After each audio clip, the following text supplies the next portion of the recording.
What's going on, guys? This is Nart, and today I'm gonna show you top 3 iOS 7 compatible jailbreak tricks. One of them is called swipe selection.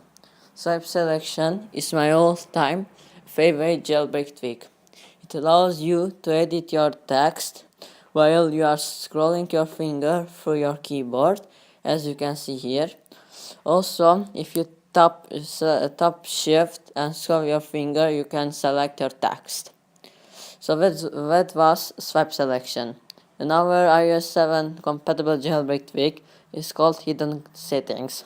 So it allows you to go to Springboard settings from your control center. So you can control your parallax, folders, icon animation, etc.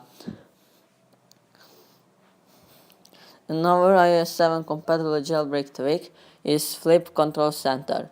It allows you to control your settings quickly from your control center. Enable or disable location services, enable or disable do not disturb, etc. Also, you can enable or disable your toggles from settings. If you go to Flip Control Center and App Switches, you can enable or disable your toggles, as you can see here. You can choose switches for page 5, 3, 6, or unpaged. Another iOS 7 compatible jailbreak trick is called Big 5. It's a very cool trick.